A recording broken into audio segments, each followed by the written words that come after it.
act properly and efficiently on this, but I've seen our body disagree and reasonable minds would differ. And I would just hope that inasmuch as this is a pressing issue, an issue that affects quite a few Kentuckians, that you might seek regress in court to see if you can get a more expeditious resolution. And if the court declares that it was our intent to provide this scheme, then at that point it would be our responsibility to undertake, our option and responsibility to undertake to cure the deficiency. That's just my feel from where I'm sitting today. Thank you, Mr. Chair. Thank you, Representative Simpson. Before I call on the next list of members, it's strikingly ironic that the man who was governor when this became law is now a state senator and a member of this committee, and the man who was attorney general in that time period is now the governor. I find that striking and some irony, I suppose.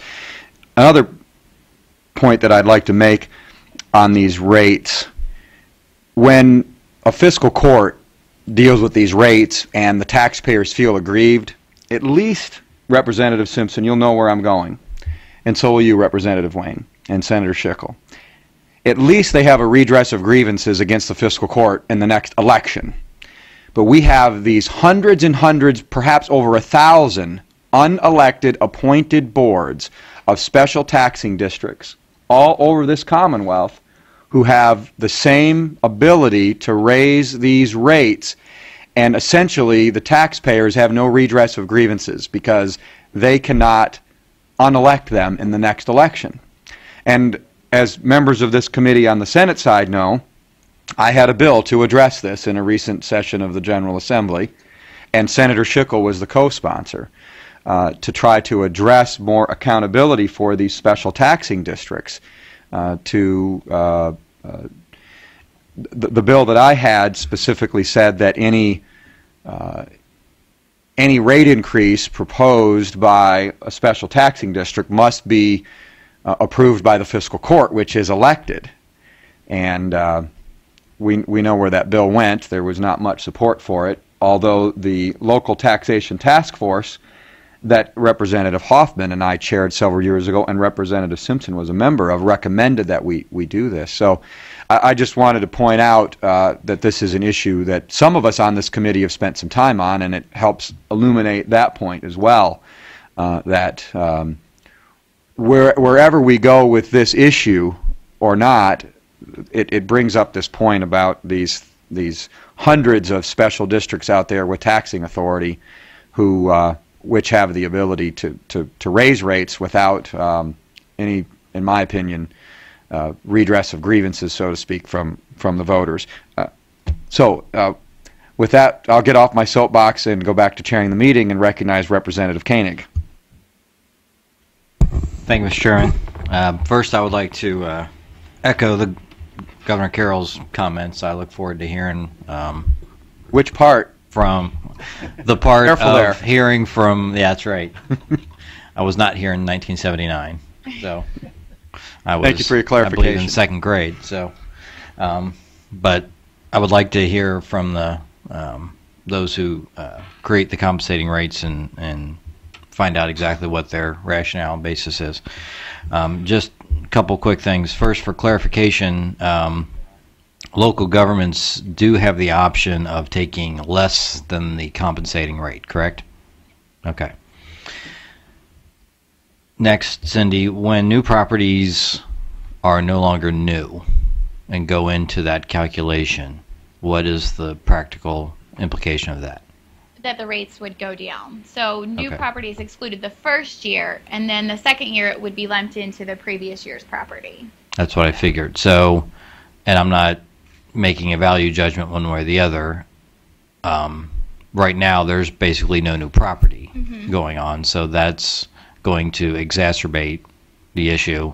Whereas, especially in Boone County, 6-7 years ago, when there was nonstop building, it did not have the effect that it's having today. correct? Right. Okay. It's a bigger issue now because the rate disparities are going up so much, and so people are starting to see when they're looking that they can take 11 cents from 10.2 cents. When you have increasing assessments, then those rates stay the same, and the general public is not so much aware of what's going on because Sure. they don't put together both sides of the equation.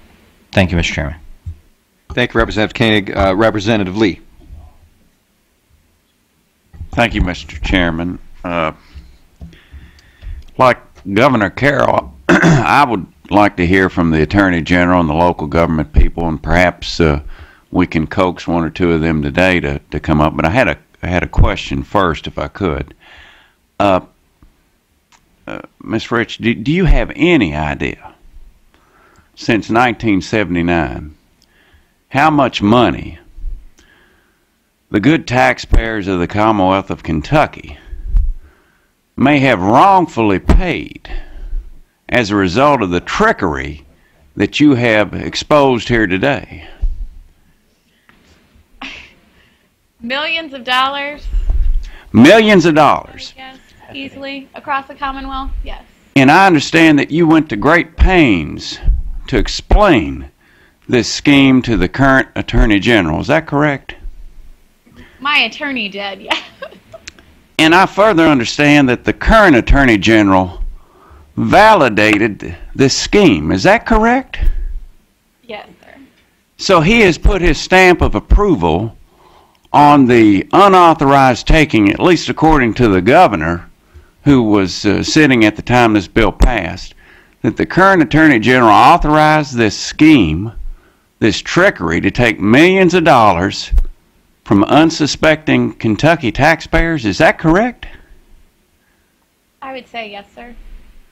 Mr. Chairman, perhaps we could have the Attorney General himself come in and give us a word as to why he would come to this conclusion in light of what we've seen today. I would encourage the chairman of this committee, this joint committee, perhaps to do that. Perhaps before the next, or perhaps at the next joint meeting. And I would certainly, I know we had, we were introducing guests earlier, Mr. Chairman, and I did notice, I believe I did, that we had some people here from the Attorney General's office.